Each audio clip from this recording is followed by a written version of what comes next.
Deixa eu só falar para as mamães que têm criança. Nós estamos fazendo os testes com as crianças aqui para não parar o culto.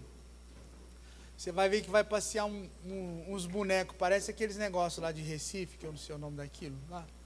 Vai passar no meio de vocês e levando as crianças, tá? Abra sua Bíblia comigo em João capítulo 14. João capítulo 14.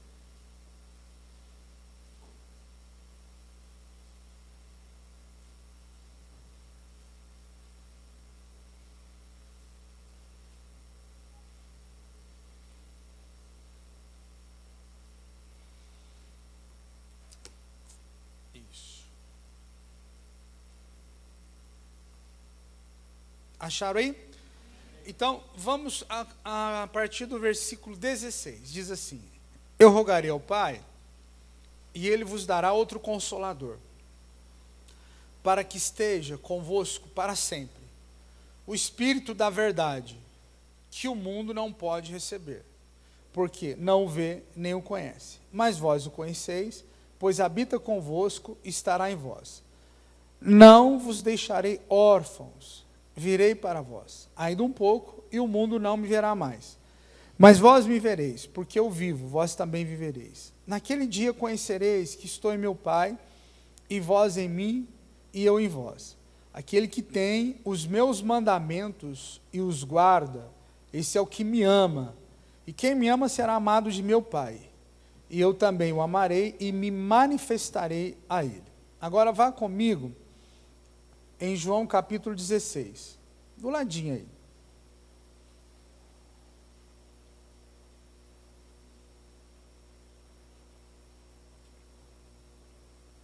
Versículo 7.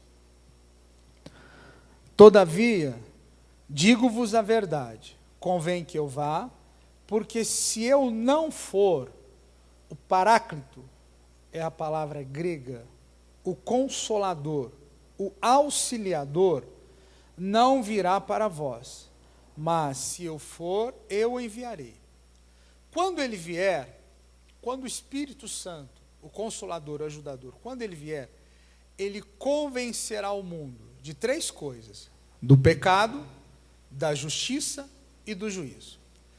Do pecado, porque o mundo não crê, as pessoas do mundo não creem em mim. Da justiça, porque vou para o Pai e não me verei mais. Do juízo, porque já o príncipe deste mundo está julgado. Ainda tenho muito que vos dizer, mas vós não podereis suportar agora. Mas quando o Espírito vier, o Espírito da verdade, estou lendo o 13, ele vos guiará em toda a verdade. Não falará de si mesmo, mas dirá tudo o que tiver ouvido e vos anunciará o que há de vir. Ele me glorificará. O Espírito Santo leva a pessoa a glorificar e adorar Jesus, porque há de receber do que é meu, e vou-lo há de anunciar. Tudo que o Pai tem é meu, por isso vos disse, que há de receber do que é meu, e vou-lo há de anunciar. Amém? Levante sua mão e diga: Pai, no nome de Jesus, que os meus olhos e os meus ouvidos espirituais estejam abertos, atentos à tua palavra. Traga ao meu coração revelação, conhecimento.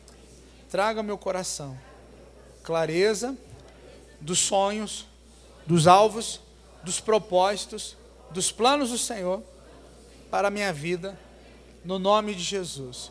Eu amarro, repreendo, paraliso toda ação do inimigo, no nome de Jesus. Todos digam amém. A vida é feita de incertezas, de dúvidas. A vida é feita de experiências boas e experiências ruins.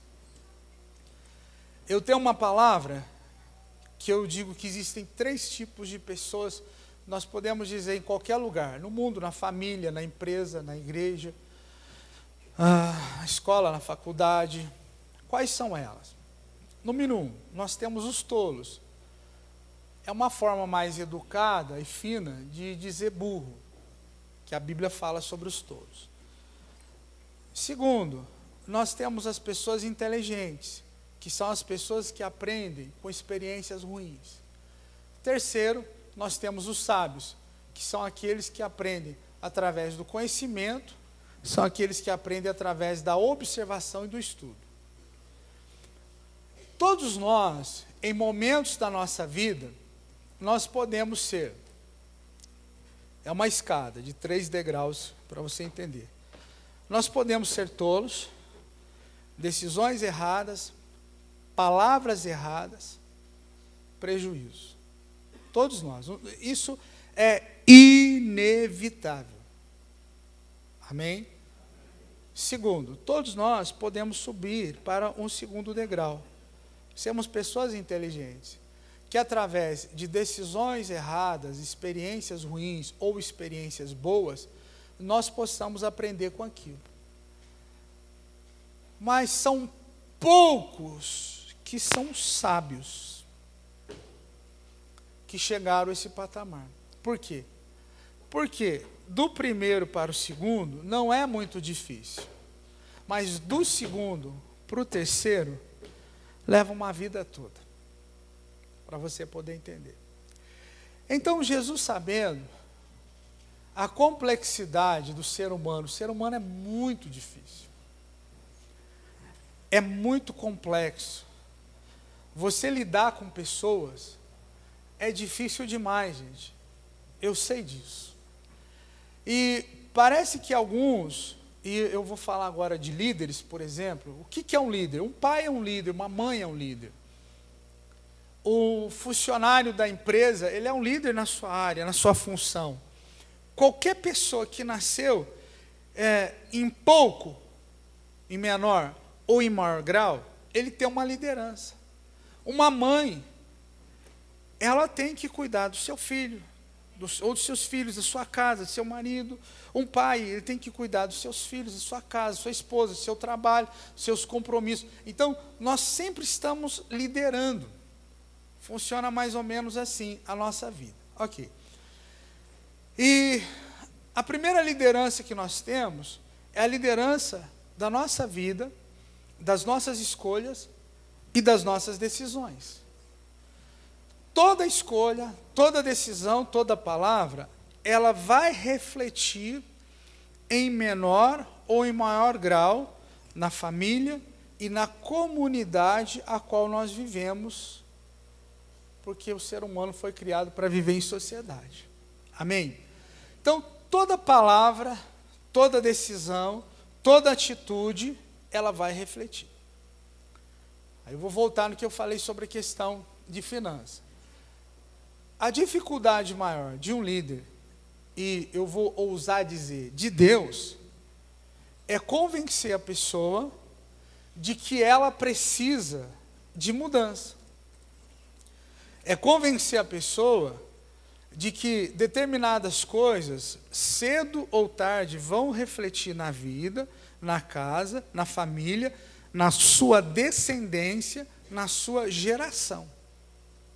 Bem, Jesus vem e Jesus começa a pregar o Evangelho. Evangelho significa as boas notícias. No caso, as boas notícias de Deus, as boas notícias do reino de Deus.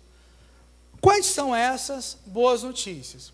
As boas notícias, uma delas, é que o homem, ele pode ser salvo, ou seja, passar a eternidade, o homem pode passar a eternidade. Na Nova Jerusalém haverá, diz a Bíblia, novos céus, nova terra, ele poderá passar a eternidade na presença de Deus. A mentalidade que algumas pessoas têm é que o céu é um lugar parado, chato e com alguns anjos tocando lira ou harpa. Não é assim. O reino de Deus é progresso, o reino de Deus é crescimento eterno. Por quê? Porque Deus é eterno e infinito, sempre haverá trabalho. Não se esqueça disso. Escute o que eu estou falando para você. Bem, por que eu estou falando tudo isso para você? Porque é necessário que a sua mentalidade ela seja mudada para que você tenha resultados diferentes. Então Jesus vem e começa a pregar o evangelho. Boas notícias, que o homem pode ser salvo, pode ser curado, pode prosperar, sua vida ele pode crescer, amadurecer, sua vida pode ter rumo diferente. O seu passado, ele não determina o seu futuro, guarde isso no coração. O seu passado, ele pode ter trazido experiências boas ou experiências ruins, mas quem determina o seu futuro são as escolhas que você está fazendo hoje. Hoje chama-se presente, e presente é uma dádiva que Deus nos deu, guarde isso. Aí a pessoa chega no evangelho, ok. Quando ela chega no evangelho, ela começa a ouvir a palavra. A palavra de Deus, ela tem uma capacidade de gerar em nós algumas coisas. Uma das coisas que ela gera é fé. Outras coisas que ela pode gerar, mas que não é o propósito devido ao canal humano, ela começa a gerar dúvidas e conflitos. Então vamos lá, para você poder entender onde eu quero chegar. Você ficou doente? Um exemplo. E aí eu quero fazer uma pergunta para você e eu digo assim, tá, e como você vê essa doença, esse problema aí? Dá aqui um exemplo. A pessoa diz assim, pastor, Deus provando da minha fé, né? Por que Deus está provando sua fé? Fundamenta isso para mim. Aí a pessoa, ela fala assim, olha, só ver, por exemplo, Jó. Jó foi um homem que ficou doente. A mulher do cara ainda mandou ele amaldiçoar a Deus. Os amigos de Jó vieram e o acusaram de ter pecado contra Deus. Ele ficou todo leproso. Ele ficou todo fedorento, saía pus das suas feridas, e aquilo foi uma provação, ou seja, um teste que Deus impôs a ele, e que Satanás executou. Então a pessoa faz uma leitura bíblica, e aplica aquilo à sua vida. Quantos estão me entendendo? Tá. E você aprendeu isso onde? Eu li a Bíblia, até escutei um pastor pregando. E se eu falar para você que não é assim a leitura? Então já começou um conflito. Por quê? Porque o líder A, o líder B, o pastor A e o pastor B, eles divergem em suas considerações, em suas leituras e em suas opiniões. E por que é assim? Para mim, pelo menos, é simples.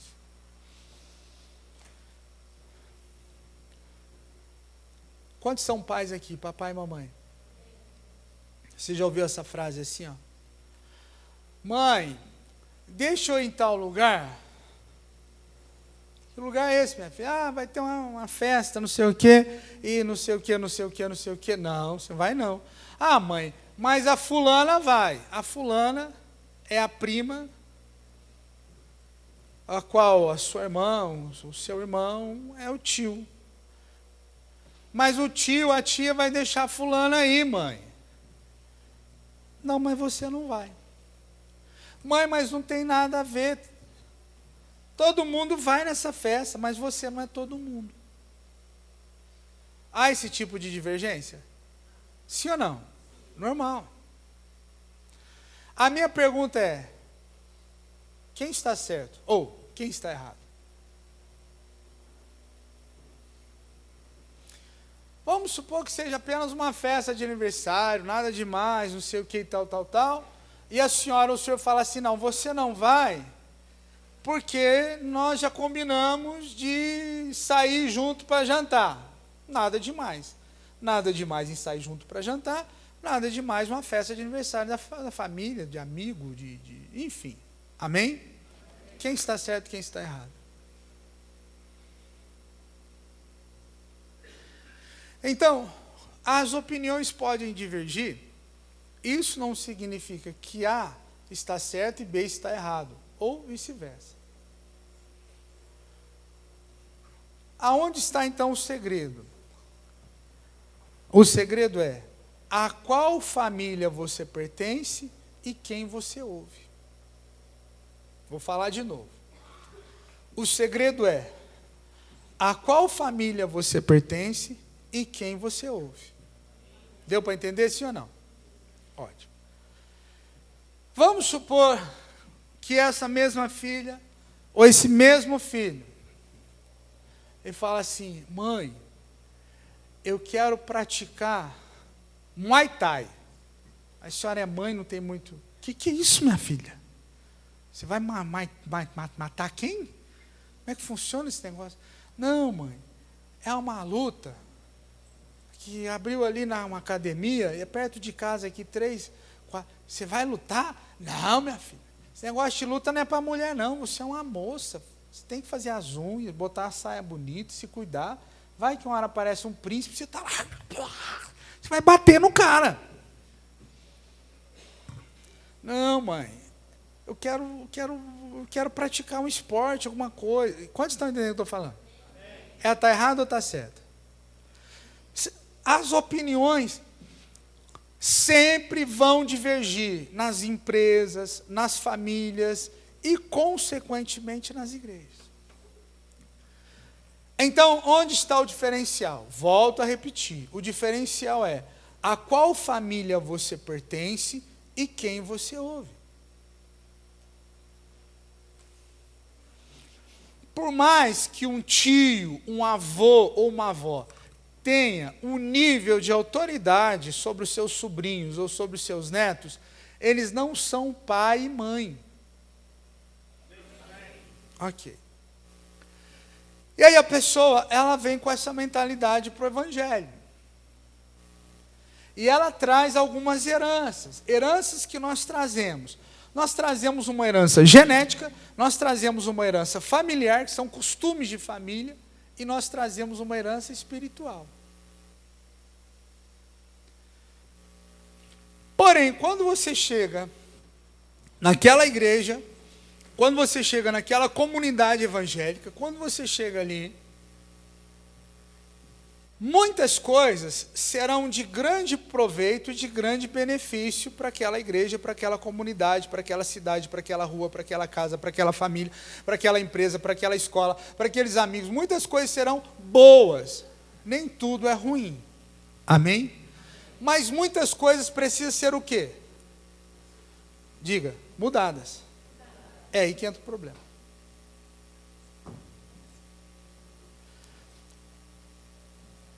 E algumas coisas, durante os anos como pastor, e ministrando em muitas igrejas, e indo em muitos cafés de pastores, em muitos lugares. Um dia eu estava em Santa Maria, cidade satélite de Brasília, e o pastor Walter, falou assim: nós temos não lembro se era quarta de manhã, quinta de manhã, um momento de oração na Câmara Municipal, com os vereadores, com as autoridades, não sei o que. Eu gostaria que você fosse e desse uma palavra para as nossas lideranças e orasse com eles. Beleza, eu cheguei lá, comecei a conversar com um, tinha alguns pastores, comecei a conversar com outro. Aí um dos pastores de uma igreja lá, uma igreja grande, uma igreja batista, veio conversar comigo. E nós começamos a conversar. Chegou um momento que ele perguntou o que eu estava ministrando lá no Walter. O pastor Walter tem uma igreja grande, uma igreja porte médio, quase uns 1000 membros, ligado ao pastor Renê Terra Nova, lá de Manaus. E esse pastor falou assim para mim: o senhor está ministrando lá no pastor Walter o quê? Eu falei assim: olha, normalmente eu ministro sempre 2 assuntos. Ministro cura e libertação, dá para ministrar os 2. E eu ministro educação financeira, falo sobre prosperidade. Aí ele começou a me perguntar umas coisas sobre questão espiritual, de demônio, disso. Comecei a falar para ele. Ele falou assim: rapaz, eu não sei pregar esse negócio não. Eu acho que muita coisa disso aí, sei lá, tem coisa que eu acho que é da cabeça da pessoa, tem coisa que eu acho que é o capeta, mas eu não consigo identificar o que é. Meu assunto, eu falo muito de salvação. salvação, tem que ser salvo, Jesus vai voltar, e tal, tal, tal. Amém, glória a Deus. Mas um pouquinho que nós conversamos ali, as nossas opiniões em relação a ministrar a libertação e cura da alma são totalmente diferentes. E eu estou te falando de um pastor, um senhorzinho já, que ele deve ter só como pastor, ele já deve ter mais ou menos quase 50 anos só como pastor. Mas a opinião dele era muito diferente da minha. Eu vou dizer que ele está errado? Não. Ele se especializou em um assunto, como questão de médico ou advogado. Fulano é bom em previdenciário, o outro é bom em trabalhista, o outro é bom em penal, civil, e assim vai. E médico a mesma coisa. Cardiologista, obstetra, o outro é não sei o quê, e assim vai. Dessa forma que as coisas funcionam. Bom, e aí cada um de vocês tem uma herança genética. Por quê? Porque você traz coisas dos seus ancestrais, isso reflete na aparência da pessoa. Tanto você olha e fala assim, nossa, você é a cara da sua mãe. A cara. As pessoas falam isso para a gente. E aí, a mãe e o pai, um fala assim, você é igualzinho seu avô. Como é que o avô era? Birrento, igual você. Quem já ouviu isso? Você é igualzinho a sua tia. A sua tia, olha, ela era desse jeito. E às vezes algumas qualidades. Nossa, pastor, a minha filha, ela cozinha igualzinha a minha sogra. É difícil. Mas creia em Deus, tudo é possível que Ele que crê. Então, né? Aí você vê que é herança. A pessoa traz essa herança. Então, cada um de vocês tem uma herança, diga, genética, familiar e espiritual. Aí você chega na igreja. Como é que eu lido com 500 pessoas que têm uma herança genética? Escute isso. Espiritual e familiar.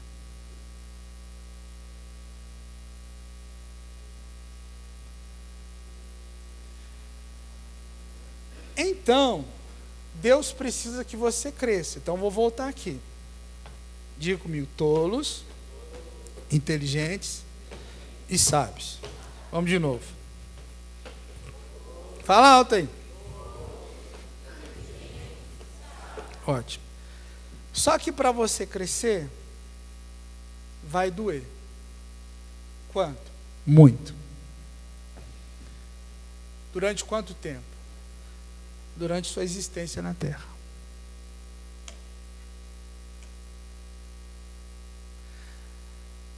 Não há crescimento sem conflito e sem confronto. Repete. De novo. Mais alto. Não há crescimento sem conflito e sem confronto. Outra vez. Ok. Então, quando nós vamos ter confronto, eu e você, olha para mim, e vai ser violento, MMA, UFC, pescotapa. Algumas vezes você vai vir na igreja e você vai falar assim, eu queria matar o pastor. Ótimo, bem-vindo ao clube. Entra na fila que já tem um monte.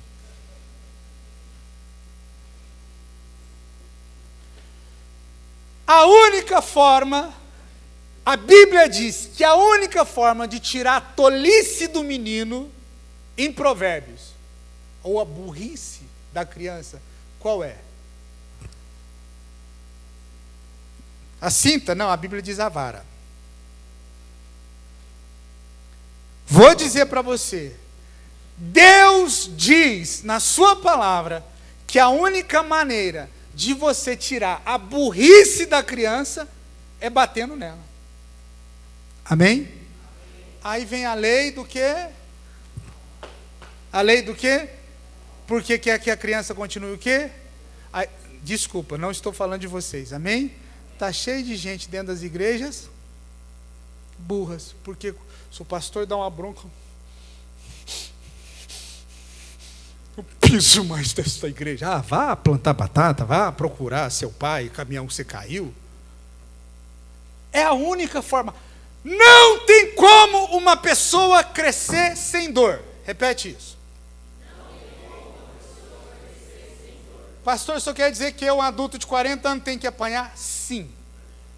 De vara? Sim. Qual é a vara? A palavra. O conflito e o confronto. Os amém diminuíram aqui, tá? Um homem desse tamanho apanhar? Vem para cima, cai dentro. Não tem como.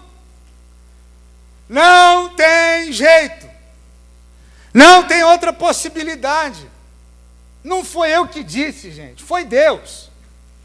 Diga Yuri, diga alguma coisa aí. Foi Deus que falou. Foi o Senhor que falou. Então, o conflito e o confronto, ele é necessário e obrigatório.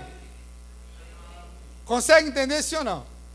Porém, conflitar ou confrontar uma pessoa não é para qualquer um.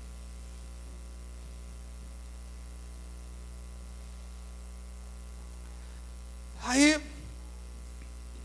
um pastor, ele tem compromisso com Deus, ele tem compromisso com a sua palavra, ele tem compromisso com a sua igreja, ele tem compromisso com a sua cidade, ele tem que orar pela cidade, ele tem que orar pelas pessoas e tal.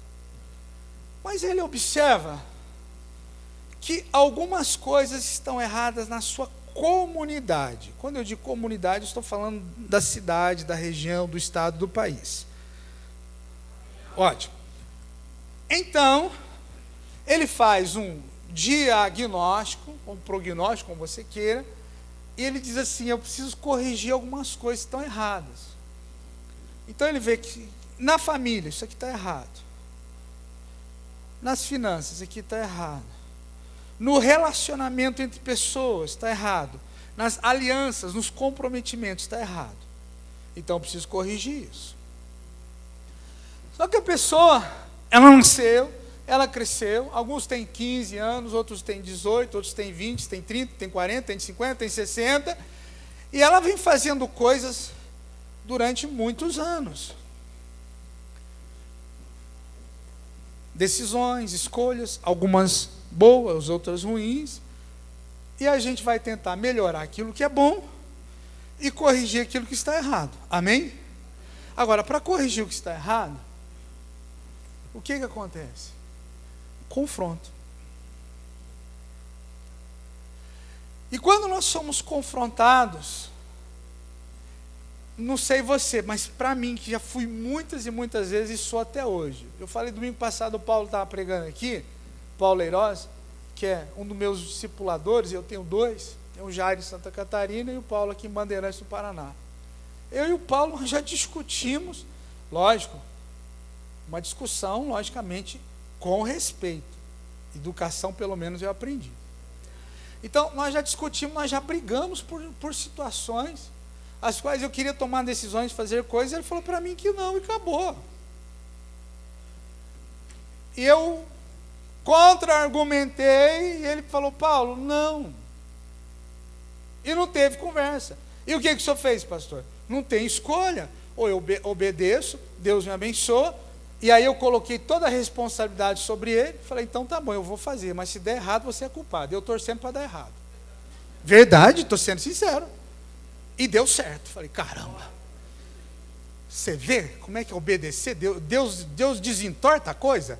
Falei: caramba, por que o senhor não deixou dar errado? Quando é para deixar errado, você não deixa, né? Aí eu comecei a brigar com Deus. E é verdade, gente. Você acredita nisso? Eu torcendo para o negócio dar errado. Falei: então tá bom, mas minha experiência diz que isso vai dar errado. E o que deu, pastor? Deu certo. Meu Deus, que raiva! Aí você aprende que a obediência, ela ainda é o melhor caminho. Posso ouvir um amém? É o melhor caminho. Estou sendo sincero com você. Não vou te enganar, irmãos. Obedeci com um coração alegre. Mentira! Mentira, eu queria que desse errado. Falar: eu te falei, eu sou mais experiente que você. Aí depois passou um tempo aí, Paulo, deu certo, deixa para lá, vamos falar de outra coisa, porque eu fiquei com raiva. Então, o conflito e o confronto, ele sempre produz uma sensação de dor, sinônimo de dor, desconforto.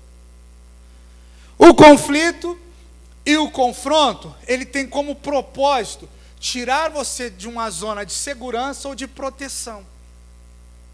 O conflito e o confronto, ele tem o objetivo, o alvo, tirar você do nível que você está. Tolice, burrice, decisão errada, inteligência, experiência, aprendizado, para sabedoria. Amém ou não amém? Quantos estão me entendendo? Então, quando nós chegamos no Evangelho, começamos a ouvir palavras. Nem todas as palavras, nem todas as instruções, elas vão trazer para você um conhecimento novo, porque algumas coisas você já sabe. Porém, há pessoas que não sabem daquilo, e há pessoas que sabem, ou sabiam, e se esqueceram. Aí nós temos que relembrar a pessoa. Qual que é o trabalho do líder? Pregar a palavra. Pregar a palavra significa, é bem fácil de entender. Prego e martelo, e você bate. Bam! Bam! Pregar é uma atitude de violência, diga aí. A qual obriga você a tomar uma decisão. Então, o líder, algumas vezes, ele é um pouco violento. Vamos pegar isso na Bíblia. João Batista é um dos exemplos. Jesus é outro e Paulo é outro.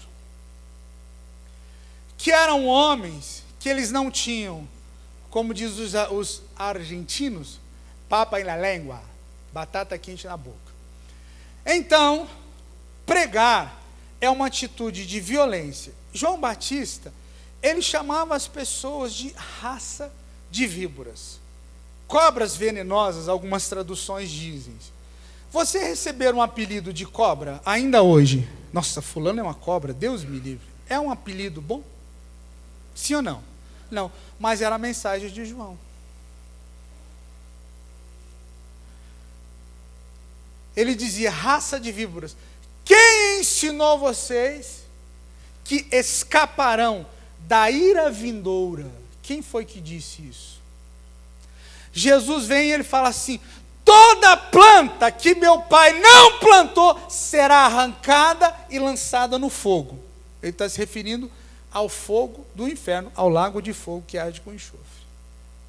Então, a mensagem de Jesus não tinha só amor e carinho, ela tinha também, muitas vezes, um confronto, ela tinha muitas vezes aquilo que nós chamamos de bater de frente com a pessoa.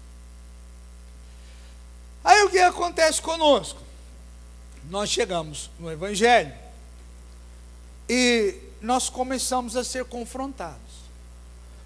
Um líder que não confronta os seus liderados, ele está impedindo os seus liderados de crescer, e escute isso, mantendo-os na burrice. Deixa eu melhorar isso para você entender. O salmista diz assim, fira-me o justo, e isso será para mim azeite para a cabeça. Como é que a gente fere uma pessoa? Com palavras. Mas não palavras ofensivas, palavras de exortação, palavras de confronto, para que ela cresça. Confronto significa que Deus traz unção sobre a vida da pessoa. Unção significa poder, capacidade de realizar coisas no reino de Deus. Amém? Então, a pessoa chega no Evangelho, com todas essas heranças, com todos esses problemas, com toda essa mentalidade. Alguns, não todos, chegam com vício de bebida, de cigarro, de jogo, em adultério, em mentira, em engano, em fornicação, em desonestidade, e chega com um monte de coisa no Evangelho, e estão praticando isso durante muitos anos. Ok. Aí o pastor começa a ministrar. Tá. E chega um momento que nós vamos falar do ministério do Espírito Santo. O Pai tem uma aliança com Israel, Jesus tem uma aliança com a igreja, e o Espírito Santo tem uma aliança com o mundo. Espera aí, como é que é isso, pastor? Eu vou ler para você. Aqui, ó.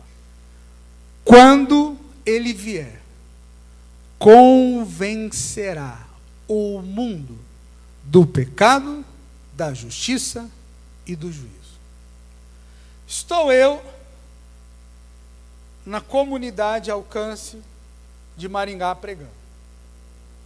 Uma igreja aliançada ao pastor Luciano Subirá de Curitiba e dos meus 2 pastores amigos, Saulo de Tarso pai e o Saulo de Tarso Júnior. Ambos advogados, a igreja boa, enfim, etc, etc, etc. E começo a ministrar isso aqui. Eu li o texto, expliquei, e eu perguntei, quantos entenderam? Aham. Eu falei, então vamos ver se vocês entenderam. E eu falei uma frase. Quantos digam amém a isso? 99%. Eu falei, vocês não entenderam nem prestaram atenção. O compromisso, escute isso, do Espírito Santo hoje, é isso aqui, ó. Quando o Espírito Santo vier, eu estou lendo João, capítulo 16, versículo 8. Lê e estude isso na sua casa. Quando o Espírito Santo vier, ele convencerá o mundo do quê? João 16, 8. Quando o Espírito Santo vier, ele convencerá o mundo do quê? Então, olha aqui para mim. Então, vamos lá. Vocês, todos nós, nascemos nesse mundo. Nós nascemos nesse mundo debaixo de uma maldição, e nós nascemos nesse mundo debaixo do pecado do nosso pai Adão. Então nós já nascemos em pecado e condenados ao inferno. Você já nascemos em pecado e condenados ao inferno. Não tem boas obras que vai livrar você, atitudes boas. Isso é a vida cristã, é outra história. Beleza.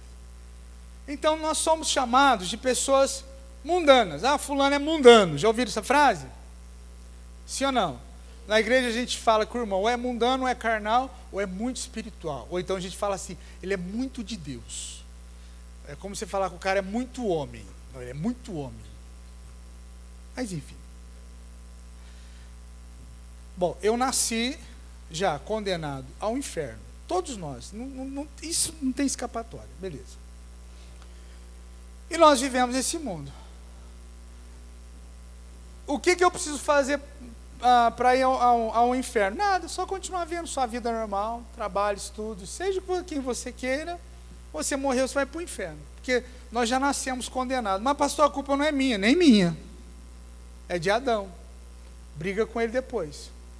Não adianta discutir comigo. Estou sendo claro? Parece bobagem que eu estou falando, mas não é. Ok. Então é só você nascer, crescer e morrer, você já está condenado ao inferno. Beleza. Mas aí você tem a oportunidade de ouvir o Evangelho. Diga ouvir o Evangelho. Ótimo. E Deus quer tirar você desse reino mundano, o qual a Bíblia chama de reino das trevas, e Deus quer trazer você para onde? O reino de Deus. Mas esse processo aqui, ó, de trazer a pessoa, esse processo aqui, de trazer a pessoa do mundo para o reino de Deus, é um processo que pode ser rápido ou não. Então, compete a mim e a você que já está no Evangelho há um bom tempo, contribuir para esse processo. Aí nós temos várias coisas. Nós temos, diga comigo, decretos ou declarações na Bíblia. Mas nós também, diga comigo, promessas. Então nós temos duas coisas. Nós temos decretos de Deus, nós temos promessas de Deus. E há uma diferença entre eles. Decretos é para já, promessa é para o futuro. Por isso que eu não gosto muito daquele negócio, a caixinha de promessa. Não, nada contra, amém, glória a Deus, amém? Mas um decreto é algo para agora. O que é para agora? A sua salvação, não é futuro. Você é salvo agora, ou não. Se você tiver que se preparar para a volta de Jesus, escute isso, você não é salvo. Você tem que estar sempre, eu e você temos que estar sempre, nós temos que estar sempre prontos, preparados, sempre. Eu vou me preparar para que Jesus vai voltar. Então você não é salvo. É sério isso, muito sério. Tem gente que brinca com essas coisas. Está brincando com a salvação eterna. Aí, querido, Jesus falou assim, gente, eu fiz a minha parte aqui, tal, mas eu vou dar uma instrução para vocês agora. O que é, Jesus? O auxiliador, que algumas traduções dizem consolador, ele vai vir e ele vai fazer um trabalho entre vocês também, mas ele vai fazer um trabalho a nível mundial. Jesus fez um trabalho a nível territorial, só Israel. O Espírito Santo não, ele faz um trabalho a nível mundial. Então, ele tem uma aliança, para você entender bem isso que eu estou falando, aliança eu quis dizer, ele tem um compromisso. Qual que é o compromisso dele? Vou ler de novo na Bíblia. O compromisso do Espírito Santo é convencer o mundo. Diga, qual é o compromisso do Espírito Santo? Convencer o mundo. Ótimo. Convencer o mundo. Como é que ele faz isso?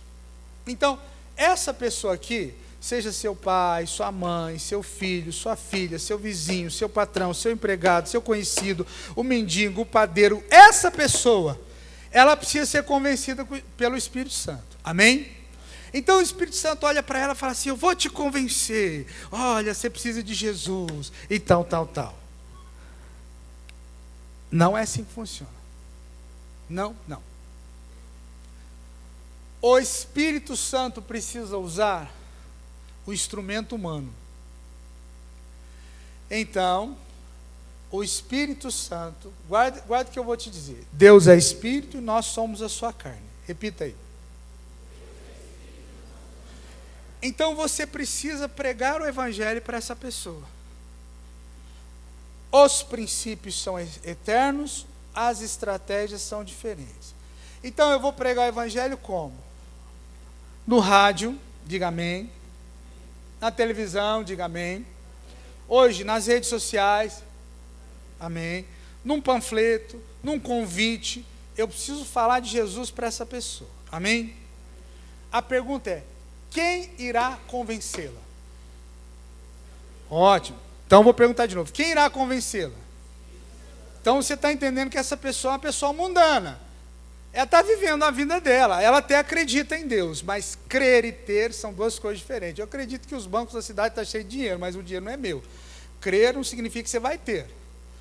Poderá ter alguma coisa. Então, como você vai pregar o Evangelho para essa pessoa? Então eu vou falar, de novo, princípios são eternos, estratégias não. Diga aí. Então deixa eu falar algo que as mulheres ficam com raiva de mim. Como que uma mulher prega o Evangelho para o seu marido que não é cristão, que não é crente? De acordo com a Bíblia. Não foi eu que escrevi. Briga com Pedro, foi ele que falou. Calada. Boca fechada. Só falando e aham. Ok? Por que Pedro disse isso? Porque normalmente as mulheres elas falam o dobro de palavras em um dia daquilo que nós falamos. Nós falamos às vezes 5, 7 mil. Elas falam 14. Por isso, quando você chega em casa, ela ainda continua falando. Então, bem, hoje eu fiz o quê? Porque eu fui no mercado, que eu paguei a conta do banco. Sabe quem que eu encontrei hoje na fila do banco? Aí o marido, ai meu Deus do céu, quando é que acaba essa tortura? Então, Pedro sabendo, briga com Pedro. Pedro sabendo disso, ele fala assim, mulheres, sabe como vocês vão contribuir para o trabalho do Espírito Santo? Como? Fecha a boca. Está amarrado, irmão? Que isso, Pedro? Ninguém falou nada, né? Agora até as mulheres, o amém, Não foi eu que escrevi isso, gente. Não olha para mim essa cara de assustada, irmã. Eu não tenho culpa. Ok. Mas, Estou só te citando a Bíblia. Não discuta comigo, discuta com Pedro. Ok. Mas não é o meu marido que eu tenho que ganhar, pastor, é o meu filho. Então, como a senhora vai ganhar o seu filho ou a sua filha para Jesus? A estratégia é outra. Ah, não é o meu filho, mas é o meu patrão, está cheio de problema, não sei o quê. A estratégia é outra. O princípio é o mesmo. O princípio é pregar o evangelho. Amém? Mas a estratégia é outra. Aí, o que nós fazemos? Né? Nós, muitas vezes, prestamos um desserviço para Deus, para o Espírito Santo, para o reino de Deus. Qual é o desserviço? Lembre-se que nós estamos falando de uma pessoa mundana. Vamos supor que seja seu patrão. Ele bebe, ele fuma, ele mente, ele engana a receita, dá nota fria. Mundano. Ele acredita em Deus, mas é mundano. Amém? Então eu vou pregar o evangelho para ele. Olha, o senhor precisa parar de fumar. O senhor está fumando e o cigarro é algo que vai destruir o seu corpo. E a Bíblia diz que o nosso corpo é templo do Espírito Santo. Essa palavra está certa? Está. Mas a colocação, o momento, está certo? Não. Entende o que eu estou falando? Gente, o menor problema dele agora é o cigarro. É o jogo, é a mentira. Esse é o menor problema. Isso aí é detalhe.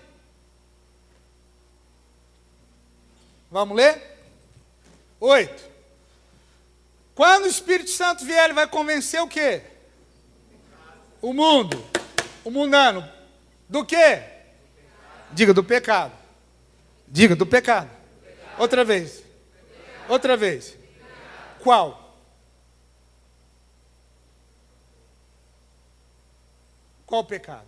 O pecado da bebida, da mentira, do engano, da nota fria, da falsidade, do adultério, da pornografia, da violência, e a lista vai. Qual o pecado? Somente um. Só um. As demais coisas é detalhe. Vamos ler? Vou ler na Bíblia. Olha aqui, ó. Diz assim, versículo 9. Põe lá para mim, sobe lá em cima isso. Do pecado. Qual é o pecado que o Espírito Santo precisa convencer aqui o seu Walter? Lê lá. 9. Qual? De não crer em Jesus. Não é bebida, cigarro, mentira. Isso aí, irmãos, depois Deus vai fazer um trabalho na vida dele, como por exemplo o pastor José falou aqui, de libertação. É outra história. Então, o que acontece conosco? Nós queremos que a pessoa pare de beber, de fumar, de mentir, de enganar a mulher, de enganar o marido, de roubar o governo, eu quero dizer, não sei o que. Não, isso aí esquece. Não estou dizendo que isso não é importante. Estou dizendo que isso não é prioridade. Isso vem em segundo lugar. Amém? Amém? Não me entenda mal. Então já é importante ter Jesus. Eu tenho Jesus, vou beber, fumar, vou soltar a galinha, a franga, o galinheiro inteiro. Não é isso que eu estou falando. Eu sou responsável pelo que eu falo, não pelo que somente imagina. Tem gente que imagina cada coisa que dá até medo. Então vamos lá. O Espírito Santo, então, precisa convencer essa pessoa de um pecado. Qual o pecado? De não ter Jesus.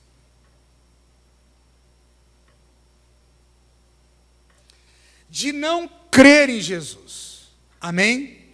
Tá. Aí, o seu Walter um dia, seu patrão, ele está assistindo a televisão, aí ele vê um programa lá da igreja A, B ou C, alguém mandou um videozinho para ele com uma mensagem, aí o João que trabalha para ele fala assim, seu Walter, lá na nossa igreja vai ter o aniversário da igreja. O senhor conhece o pastor Paulo? Ah, aquele cara branquinho, que é mais vermelho, dos olhos verdes, sim, está perdendo os cabelos, é esse mesmo. Aí eu conheço o pastor Paulo, então, eu queria convidar o senhor para a nossa igreja. Aí o pastor Ricardo vem lá de Londrina, E está aqui pregando, o seu Walter está sentado ali, não está nem aí. De repente, estou dando aqui um exemplo, amém? Ele fala assim, você precisa de Jesus para a sua vida mudar. O Espírito Santo vai, mas arrebenta o coração dele. Bum! Aquilo convence ele. Uma frase, o pastor pregou 2 horas aqui, mas uma frase foi suficiente para o Espírito Santo. Aí ele faz um apelo. Você quer entregar a sua vida a Jesus? Vem aqui hoje. Ele vem à frente, recebe Jesus, a gente pega o nome, visita, tenta acompanhar ele. A gente faz o que pode. Mas quem vai convencer ele? Ok, beleza. Aí segunda-feira ele vai para o trabalho. Todos os dias, ele chega no trabalho, acende o cigarro. Estou inventando uma história aqui, amém? Acende o cigarro lá, toma um café. No outro dia ele está acendendo o cigarro e fumando. Aí você entra, feliz, nossa, o seu Walter aceitou Jesus. Na sua cabeça de crente, você acha que ele já é o quê? Já é salvo, já é crente. Salvo ele é, mas crente ainda não. Calma, é outra história. Aí você entra e ele está lá, rapaz, aquela fumaça lá, não é a glória de Deus, né? Não é o Shekinah de Deus, aquela fumaça que você acha. Quando eu abri a porta, pensei que era a glória de Deus, mas não era o demônio ali. Aí você fala, puxa, esse cara do demônio mesmo, né? Foi na igreja, aceitou Jesus e hoje continua fumando.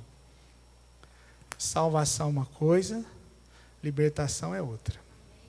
Quantos estão entendendo? Nós não entendemos isso não, gente. Eu conheço poucos pastores que entendem isso.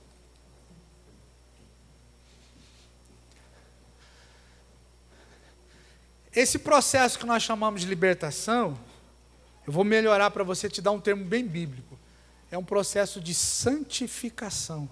Santificar significa lavar roupa suja, a grosso modo. Ele pode ser liberto em 1 mês ou em 1 ano. Depende de quem? Dele, não de você. E aí, imagina você, 1 ano, o seu Walter recebeu Jesus, aí começa a vir no culto. Vem no domingo, falta 2, falta 3, está chegando no evangelho, ele é um bebê, uma criança. Continua bebendo, continua fumando. Ele não precisa de salvação, ele precisa de santificação. Mudando? Libertação. Isso é um processo. Por que em algumas pessoas isso é um processo rápido? Porque a disposição de entrega é diferente. Tem pessoa que vai com tudo. Eu quero Jesus e ele vai mudar a minha vida. Tem pessoa que ela vai sentindo a coisa, dá um passinho, né? Aí ela vai. Aí ela dá outro passinho, aí ela vai. E aí eu vou voltar aqui. Quanto mais demora, mais tempo ela fica no degrau da burrice. Então ela precisa crescer. Diga, maturidade. É aqui que ela vai ter experiências boas ou ruins. E ela precisa crescer, diga, sabedoria. Ótimo. Então depende dela. Aí, agora o seu Walter é crente, recebeu Jesus. Amém? Sim ou não? Então, agora o Espírito Santo começa a fazer um trabalho. Ok? O trabalho do Espírito Santo agora, qual que é? Acabei de falar. Então, vou perguntar, qual que é o trabalho do Espírito Santo? De novo, qual que é o trabalho do Espírito Santo? Quanto tempo demora esse trabalho? Quanto? A vida toda. Então, o seu Walter recebeu Jesus, nasceu de novo, recebeu a luz de Deus, a palavra grega é zoé, vida do tipo que Deus tem, e tal. Beleza. Mas tem um monte de coisa na vida dele. Tem mentira, tem raiva que ele tem do pai dele, tem problema com o ex-patrão, e tem briga, tem problema, um monte de... Beleza. Então o Espírito Santo vai começar a trabalhar na vida de seu Walter. Ok? Então ele recebeu Jesus. A partir desse momento que ele acreditou em Jesus, nós dizemos que ele é crente. A partir do momento que ele começa a praticar a palavra de Deus, a andar conforme ele vai aprendendo, aos poucos, passo a passo, nós dizemos que ele é cristão. Cristão significa pequeno Cristo ou semelhante a Jesus Cristo. Amém ou não amém? Então Deus vai trabalhar na vida dessa pessoa. Vai trabalhar. Isso é um processo até ele morrer. Não tem como. Porém, acontece algo. O que acontece? Aí o pastor vem. Seu Walter agora é crente, recebeu Jesus, marcamos um batismo, ele vai se batizar. Passou 1 mês, 6 meses, deixou de beber, deixou de fumar, passou 2 anos, consertou a situação errada lá com o pai, com a mãe, com o tio, sei lá, não sei o quê, e começou a arrumar a vida dele com a graça de Deus. Quantos estão me entendendo? Ótimo. Aí o senhor Walter começou a praticar a palavra, começou a dizimar, ofertar, devolver os tributos ao Senhor, vir nos cultos de domingo, participar de congresso, de seminário, se sujeitou à liderança da igreja, foi para uma célula, ou não foi, enfim, está praticando a palavra aos poucos. Aí um dia o seu Walter, ele está com muita fome de Deus, aí ele vai no YouTube e ele acha lá uma mensagem de um pastor. Aí o pastor diz do arrebatamento, diz do Apocalipse, começa a falar um monte de coisa, e o pastor fala, talvez você esteja aí me assistindo, e você está passando por isso, por aquilo outro, e isso é uma provação que Deus colocou na sua vida para te melhorar.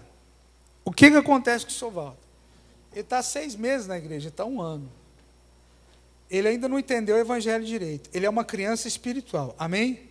Aí ele começa a ouvir outros pregadores, que eu não estou dizendo que são ruins, estou dizendo que tem uma mensagem diferente. Amém? O que isso começa a trazer para a vida dele? Conflitos, dúvidas. Porque ele deixou de ouvir o seu pai, que sou eu, pastor da igreja. Quantos estão entendendo? Aí ele começou a ouvir um monte de coisa. Aí uma hora nós estamos conversando, e aí, seu Walter, como é que está a empresa? Pastor, está melhorando, não sei. Aí ele solta uma pérola. É, porque eu estou passando por esse momento, é porque Deus está tratando comigo coisas que não sei o quê, que não sei o quê, e ele solta uma pérola e fala assim, não, seu Walter, mas não é assim. Não, eu vi um pastor, aí vem a conversa. Eu vi um pastor outro dia falar isso. Não, seu Walter, mas não é assim. Até as opiniões entre médicos, juízes, advogados, promotores, no mesmo caso, divergem. Então, como ele não tem maturidade para selecionar, aí ele começa a escutar um monte de outros pastores. É como o seu filho ou sua filha começar a escutar a mãe que mora, da amiga dela, que mora do outro lado da rua, o pai da amiga dela, que mora do outro lado da rua, e não ouvir você. Aí eu escuto isso aqui, olha para mim, escute. Pastor, meu filho não me ouve, minha filha não me ouve. O senhor não quer falar com ele para mim?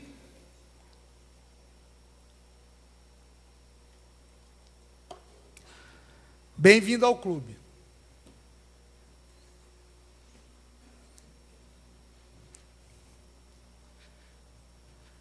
Por que é que, às vezes, as nossas ovelhas, eu ministro essas mensagens assim para pastor e líder, as nossas ovelhas, às vezes, ela escuta mais o pastor do YouTube, que não ora por ela, que não aconselha ela, que não atende ela no escritório, que não se preocupa com ela escuta mais o pastor do YouTube, que eu não estou dizendo que é ruim, tem pastor muito bom ali. Fala amém, me ajuda aí. Olha, mas não escuta o pastor dela. É a mesma situação, você tem um filho e uma filha que ele escuta o vizinho, que é o pai e a mãe da amiga de sua filha ou o pai e a mãe do amigo do seu filho. Imagina assim, você fala assim, filho, pai vai lavar o carro hoje, você me ajuda? Ah não, pai, eu estou cansado, eu tenho tarefa de casa, escuta isso. Aí o seu filho vai jogar bola com o vizinho lá, aí o vizinho vai lavar o carro e fala, seu filho, vem cá me ajudar. Aí você olha que está o filho dele e o seu filho lavando o carro dele. Como é que você ia se sentir? Você fala, meu Deus, eu não presto? Meu filho não quis me ajudar a lavar o meu carro, que eu carrego. Aí você fica com raiva, né? Tem uns que falam assim, eu carrego aquele vagabundo para baixo e para cima. Não fale isso, seu filho é bênção. Seu filho é bênção, Às vezes, no momento de raiva, o pai e a mãe, já escutei muita bobagem assim. Aí como é que você sentiria? Dá para entender o que eu estou falando? Ajudar você não pode, mas ajudar os outros sim. Está entendendo? É o mesmo sentimento que um pastor tem. Você investe na pessoa, você dá oportunidade, você ora, você atende, você aconselha, você ajuda, você batiza, faz serviço fúnebre do pai, da mãe, do tio, do irmão, do que morreu, do cachorro, do papagaio, abençoa que esse papagaio vá para o céu com tranquilidade, todas essas coisas assim. Aí um dia você dá uma bronca no cidadão, você fala alguma coisa para ele, pastor, eu estou assim, orei a Deus, Deus falou comigo, eu estou indo agora para a igreja Assembleia de Deus, que Jesus voltará semana que vem. Você gastou 20 anos, 15 anos, 10 anos, 5 anos da sua vida. O desgraçado, filho do demônio, né? Porque você criou um demônio, não um ser humano, ele vira as costas e vai embora. É o mesmo sentimento. Por isso, quando nós recebemos gente de outras igrejas aqui, eu falo assim, você conversou com o seu pastor? Não, então volta lá e conversa. Vá lá e eu quero saber por que você saiu.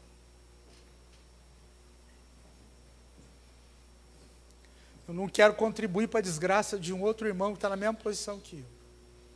Quantos estão me entendendo? É a mesma situação.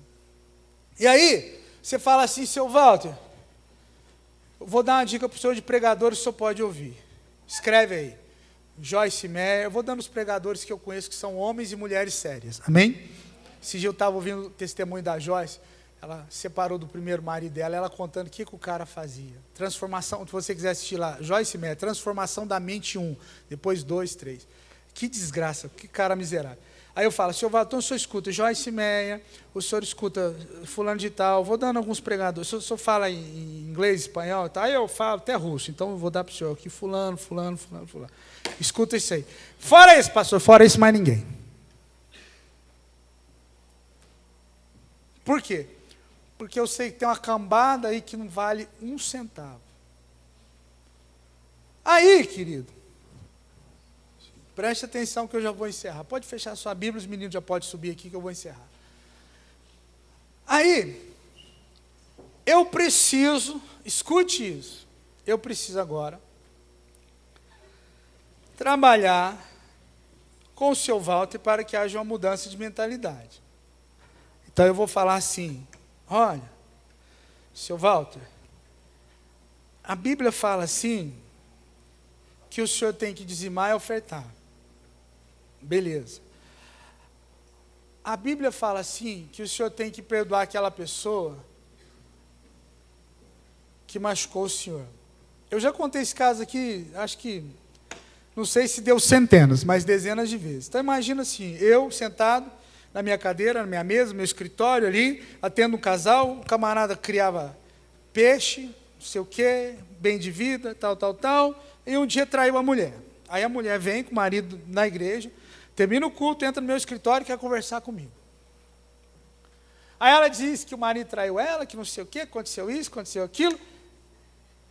Eu abro a Bíblia e ela, escute isso, casal, isso foi quando eu voltei do Uruguai para o Brasil, 23, 24 anos atrás. Alguns de vocês não tinham nem nascido ainda. Eu abro a Bíblia e falo assim, não, mas a senhora, escute a situação que eu não sabia o que fazer. Eu fiquei perdido na hora. Mas a senhora tem que perdoar o seu marido. Pastor, esse desgraçado, e o marido do lado. Esse desgraçado vagabundo me traiu, começou a xingar outra mulher lá, não sei o quê. Eu vou perdoar, mas a senhora não... Aí eu peguei pesado, se a senhora não perdoar, só vai para o inferno. Eu vou para o inferno então, pastor! Eu falei, meu Deus, calma. Tá. E uma pessoa que estava vindo à igreja, sentada e ouvindo a palavra. É crente uma cidadã dessa? É crente? Não, então esquece. O perdão é detalhe. Ela precisa de quê? De Jesus, da salvação. Você está entendendo? Irmão, aquilo era só detalhe. A raiva da mulher era tanta que ela disse que ia para o inferno então, mas não perdoava o desgraçado marido. Se Deus, que é Deus, não conseguiu convencer ela, quem sou eu? Mero comedor de arroz e feijão, como diz o mineiro na minha terra. Você consegue entender? Sim ou não? Sim ou não, gente? Onde é o problema? Aí a pessoa quer que eu só conversa com meu marido para ir vir para a igreja. O marido é seu, irmã. Se vira, casou com ele, resolve a senhora e ele. Então as pessoas, elas querem terceirizar alianças e compromissos que são delas. Cada um é responsável pelo seu umbigo, pela sua família. Amém? Não sou eu não, meu irmão. Você quer perdoar ou não quer perdoar, isso é problema seu. Eu vou te dizer que o melhor caminho é o perdão. Mas que nessa senhora, que estava revoltada, com raiva do marido, ficou xingando a outra lá na minha frente ainda, eu não tenho o que fazer. E aí, a gente encerrar nosso papo nessa manhã, nosso papo na graça de Deus, as pessoas, elas se acomodam. Elas dizem assim, eu quero ir numa igreja onde eu me sinta bem. Se eu sou ovelha, eu vou falar, hoje pela experiência que eu tenho, que também muitas vezes nem vale nada, mas enfim, se eu sou ovelha e se eu vou em uma igreja e é tudo muito doce, eu saio dessa igreja. Por quê? Não vou crescer. Não me entenda mal, amém? Que eu vou dizer, o líder vai me manter na burrice. Só se cresce com conflito e com confronto. Eu não fico. É tanto amor que é aquela koinonia aguda. É muito amor. Ai, aqui é muito amor. É muito amor. Vai expulsar o demônio. Demônio, pelo amor de Deus, sai. Eu não vou sair. Então fica à vontade, sinta-se em casa. Estou exagerando. Por quê? Olha o que nós fizemos nossos filhos, gente. Na época que eu era menino, não tinha esse negócio de bullying, não. Sabe o que tinha? Você tinha que saber correr, e muito. Era assim que a coisa funcionava. A minha mãe, ela aprendeu a me bater com Bruce Lee. Ou com Chuck Norris, não sei. Ou com MacGyver. É os antigos aí. Porque minha mãe falava Paulo César. Quando ela falava Paulo César, a chinela já estava na minha lata.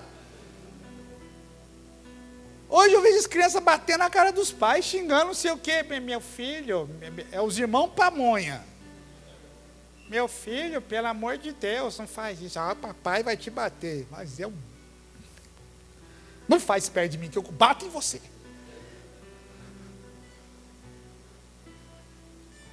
Você entende? Esse dia eu estou em casa, o Daniel, né? A mãe. Daniel!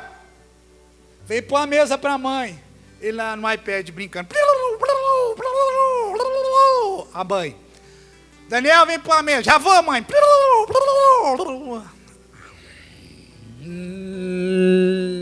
Eu conto até 100.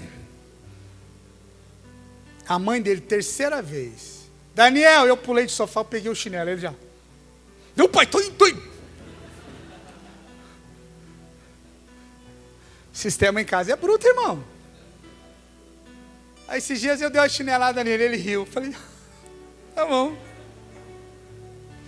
Eu continuei dando, ele chorou. Falei, agora resolveu, viu? Fica de pé.